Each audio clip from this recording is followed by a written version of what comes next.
Hello friends, welcome to कानून वाला।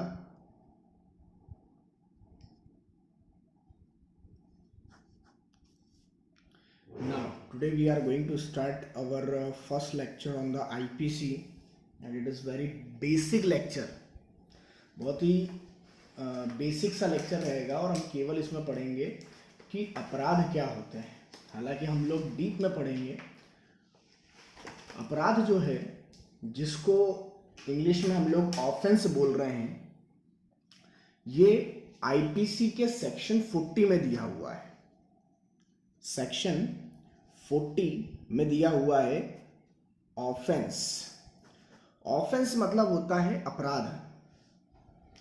तो अपराध क्या है, इसकी एक बेसिक सी डेफिनेशन अगर हम देखें तो act which is prohibited by law and social norms।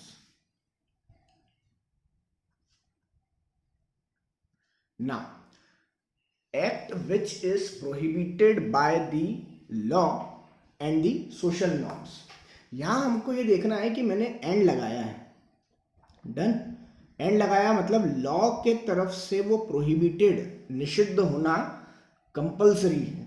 अगर वो आईपीसी में प्रोहिबिटेड या किसी और क्रिमिनल लॉ में प्रोहिबिटेड नहीं है, स्पेशल लॉ में या फिर लोकल लॉ में, जैसा सेक्शन 41 और 42 में दिया हुआ है, अगर वो नहीं है प्रोहिबिटेड तो फिर वो ऑफेंस नहीं होगा। क्लियर ना। अब इस बेसिक से डेफिनेशन के बाद हम लोग स्टार्ट करते हैं आईपीसी कैसे आया। तो आईपीसी की जो हिस्ट्री है वो है 1833 से स्टार्ट। 1833 में by the royal charter. Charter मतलब क्या होता है? चार्टर मतलब होता है ऑर्डर। तो by the royal charter of the British queen एक लेजिस्लेचर बनाया गया।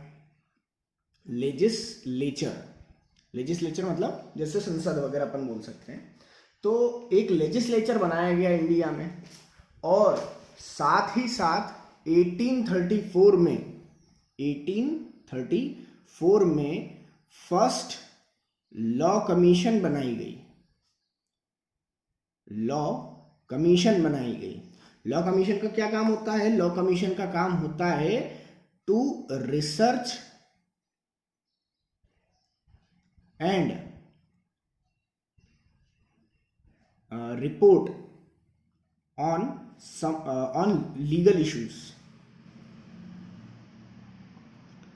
ये लॉ कमीशन का काम होता है कि वो किसी पर्टिकुलर लीगल एस्पेक्ट पे रिसर्च करे और रिसर्च करके उसकी रिपोर्ट अथॉरिटी को सौंपे। तो लॉर्ड मैकॉले जो थे, लॉर्ड बेबिंगटन मैकॉले, ठीक है, लॉर्ड मैकॉले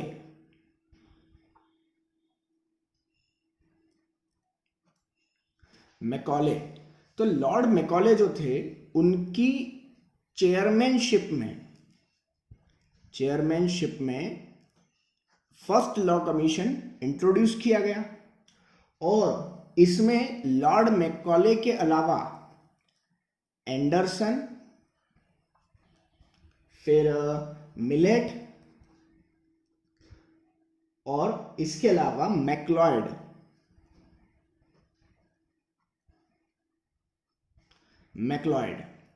तो ये लोग फर्स्ट लॉ कमीशन के मेंबर्स बने।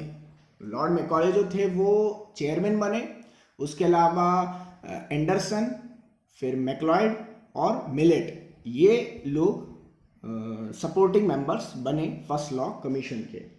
और इन्होंने अपनी रिपोर्ट जो थी वो 14th ऑफ अक्टूबर 1837 को 14 ऑफ अक्टूबर 1837 को गवर्नर जनरल काउंसिल को सौंपी। ठीक है, गवर्नर जनरल काउंसिल को 14 ऑफ अक्टूबर 1837 को अपनी रिपोर्ट सौंपी और उस रिपोर्ट में इन्होंने आईपीसी के बारे में बताया कि आईपीसी कैसा होना चाहिए, क्या क्या चीज़ें होना चाहिए, इंडिया के रिस्पेक्ट में इसमें क्या क्या मॉडिफिकेशंस होना चाहिए। फिर 1856 में ये लेजिस्लेचर जो काउंसिल थी उसके सामने प्रस्तुत किया गया, उसके सामने लाया गया लेजिस्लेचर काउंसिल के सामने। कब? 1856 में।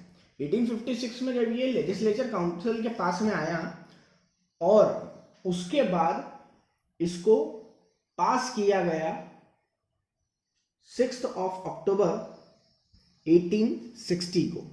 6 अक्टूबर 1860 को इसको पास किया गया और 1 जनवरी 1862 से 1 जनवरी 1862 से इसका इनेक्टमेंट मतलब लागू हो गई थी।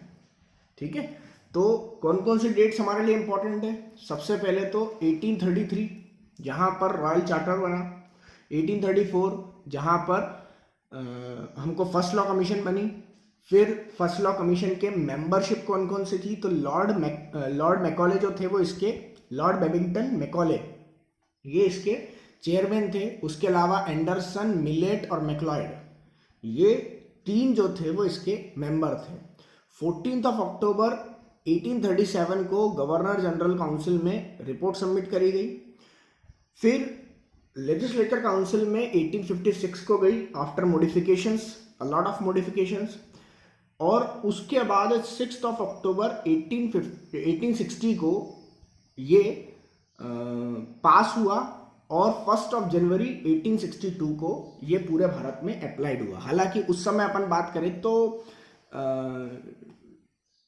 अपन मतलब आज़ादी के बाद की अगर बात करें तो जम्मू कश्मीर में ये अप्लाइड नहीं था। वहाँ पर रणबीर पीनल कोड चलता था क्योंकि वो आर्टिकल 370 जो था वो कुछ लेजिस्लेचर्स पे स्टेट काउंसिल की परमिशन को रिक्वायर्ड करता था। पर अब हम बात देखें तो 31 अक्टूबर 2019 के बाद से 5 अगस्त को लिया गया था वो डिसीजन और 31 अक्टूबर से अप्लाइड हो गया। तो 31 अक्टूबर 2019 के बाद से अब ये जम्मू कश्मीर में भी है। तो ये होल ऑफ इंडिया में एप्लीकेबल है। क्लियर? संपूर्ण भारत में एप्लीकेबल है ना। अब हम देखें थोड़े से इससे रिलेटेड डेफिनेशंस देख लेते हैं अपराध से रिलेटेड। तो अपराध से रिलेटेड हम लोग 4 डेफिनेशंस देखेंगे। सबसे पहले हम लोग डेफिनेशन देखते हैं ऑक्सफोर्ड की, ऑक्सफोर्ड डिक्शनरी की, ब्लैकस्टोन की, स्टीफन की, ऑस्टिन की। ये 4 डेफिनेशंस बहुत इंपॉर्टेंट है। तो पहले हम बात करें ऑक्सफोर्ड डिक्शनरी।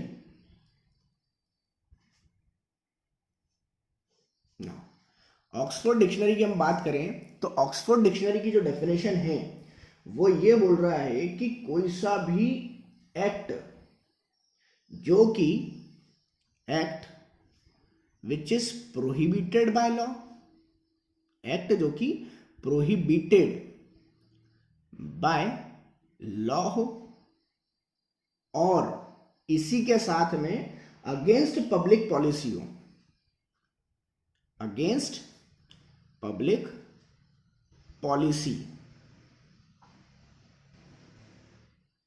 ठीक है, अगर कोई act against the public policy and prohibited by law है तो हम उसको बोलेंगे कि वो एक्ट क्या है? ऑफेंस है। फिर हम बात करें दूसरी डेफिनेशन ब्लैकस्टोन की, ब्लैकस्टोन की।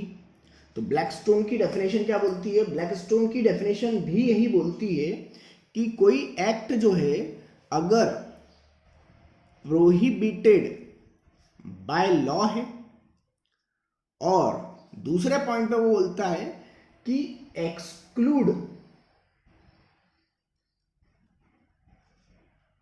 एक्सक्लूड एनी, एक्सक्लूड कर रही हो, या अपन बोलते हैं कि वो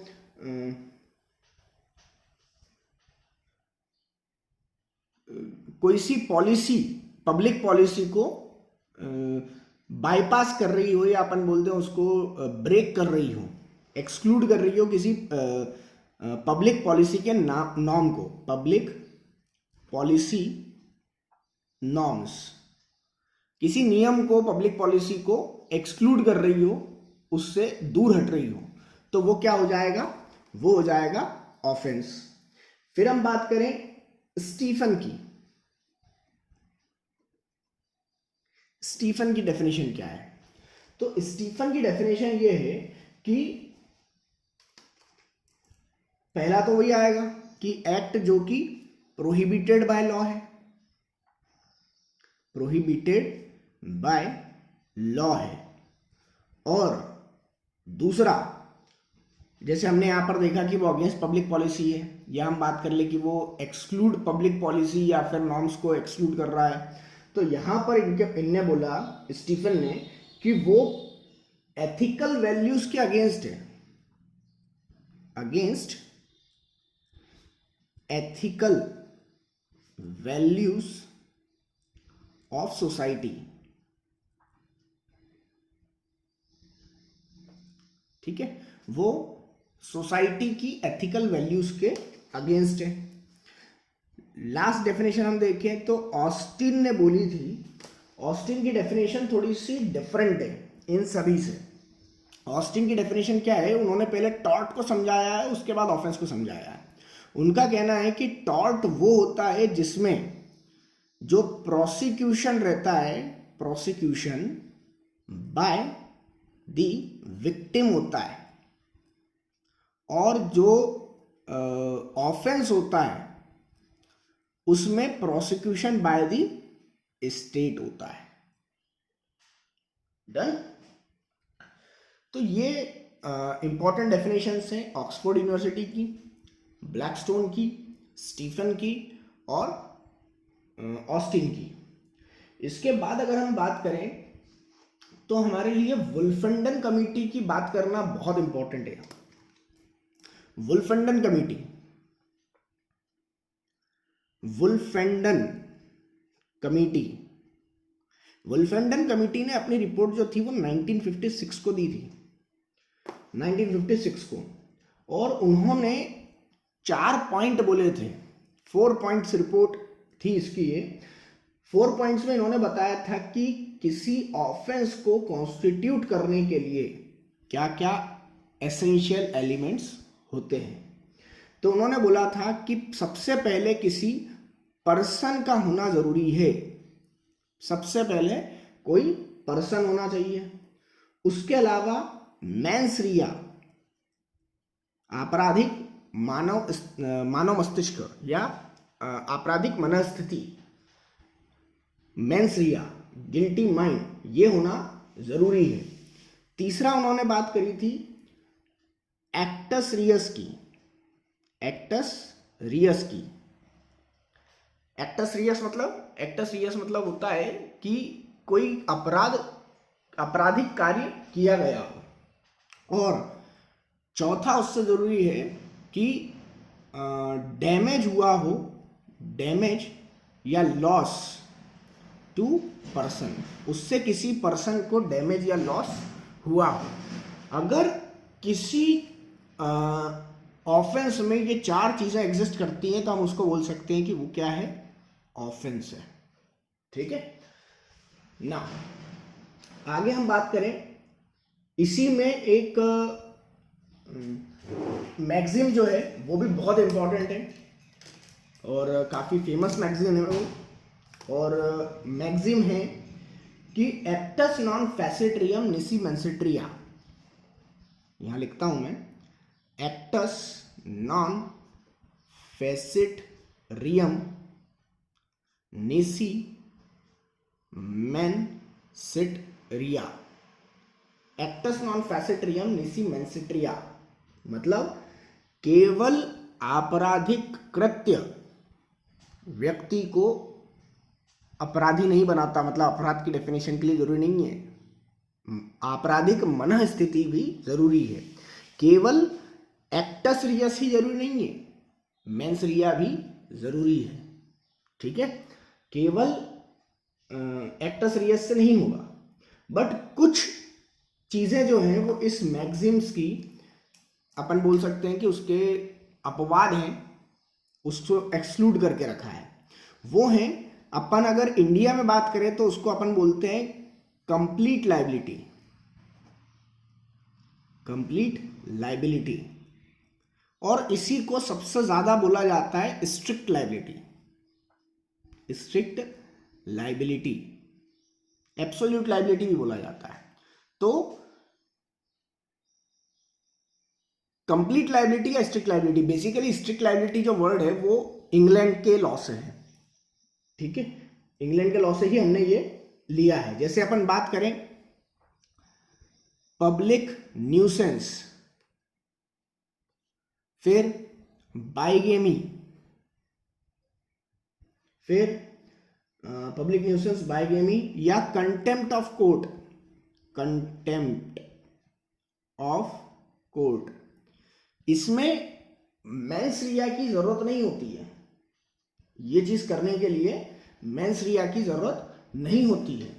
केवल और केवल आपने अगर एक्ट ही किया है तो भी इसमें माना जाता है कि आपने अपराध किया है। यहां पर केवल एक्टस रियस है, मेंस रिया नहीं है।